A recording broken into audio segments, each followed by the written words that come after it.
Congressman Paul Ryan and ex-president of the United States, Governor Mitt Romney.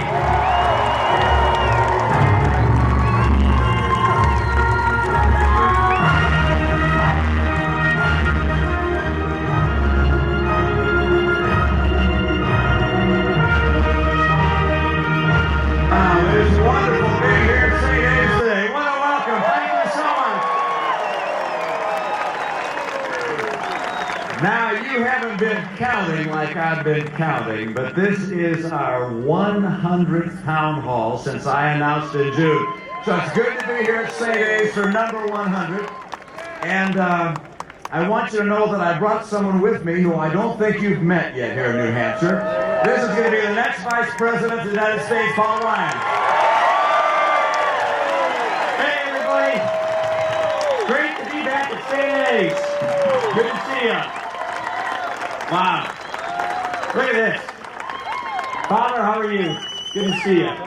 The great thing about a rural preacher, you say, Father, how are you? And they all say hi back. The problem we've been having in Washington is that too many politicians, like President Obama, just wait, I'm about to make a point. Too many politicians like President Obama have been more worried about their next election than they've been worrying about the next generation. That's not leadership. That's politics. We won't do that. We will lead. We want to earn your support. We want to deserve this victory. So that when we do this, we have the moral authority and the mandate to fix this country's problems, to reacquaint ourselves with the American idea and get people back to work. 23 million Americans. Back at you.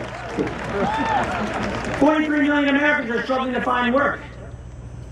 Nearly 1 out of 6 Americans are in poverty today. That's unacceptable. Now, look at the record of this man. The credit rating was upgraded when he was governor of Massachusetts. The credit rating was downgraded under President Obama's failed leadership as president. Unemployment went down. Unemployment went down in Massachusetts. And household income, over the past 4 years, family income has dropped by more than $4,000 under President Obama's failed leadership when this man was... And this would create, as you know, the most powerful economy in the history of the world. You see, America's economy is driven by freedom. Freedom is what makes America work.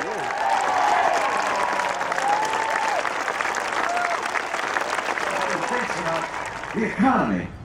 You could see where he was coming from with what he did. You know, with the stimulus dollars, do you know how much money he invested in so-called green energy companies? $90 billion. $90 billion. I guess he likes to pick winners and losers. In his case, losers. And those businesses, he thinks in some respects that he and his people, by picking businesses, can do a better job than free people, consumers, making the choice of what's better for them. And it hasn't worked. It's the wrong approach. And what he said underscored his philosophy. He said this, and you heard it. He said, if you have a business, you didn't build it, someone else did that. And he said, look, man, you're taking me out of context. That's not really what I meant. So by the way, go on YouTube and look at the context, all right? The context is worse than the quote, all right? Because he says, you know, if you're successful, you think it's because you're smart, but there are a lot of smart people. And if you're successful, you may think it's because you work hard, but there are a lot of people who work hard. And I wondered, where's he going with this? Is there something wrong with being smart and working hard? You see, in America, we value people who are smart, who work hard, who take risks, who build things for themselves and others. We recognize and celebrate the success of each individual, and we acknowledge their success. We don't denigrate it. We don't divide Americans based upon their level of success. We come together. The other day, you know, I thought about a kid who works hard to get the honor roll. And she works real hard. I know that to get the honor roll, she had to go on a school bus to get to school. But when she makes the honor roll, I credit the kid, not the bus driver.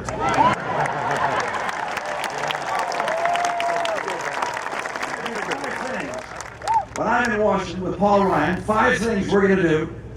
They're going to get this economy jump-started again. Number 1, we're going to take advantage of our energy resources.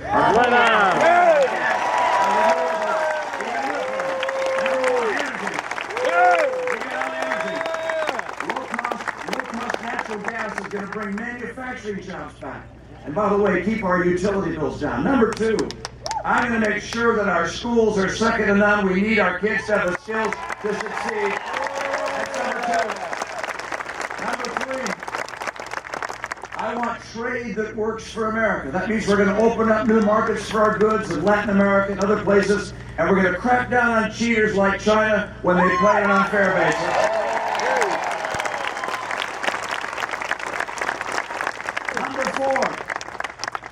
For people in this audience to take a risk to start a business, or to invest with a friend that's got a good idea, or some big corporation overseas that's thinking about building a factory, maybe in the United States or maybe somewhere else, for them to put money and put it at risk in America, they have to know we're not on the road to Greece.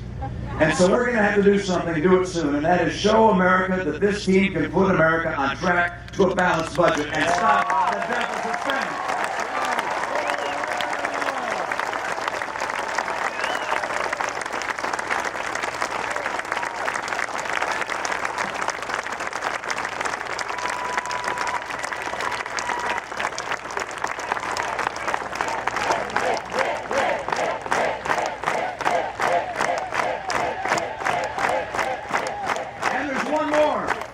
There's one more, and that's this.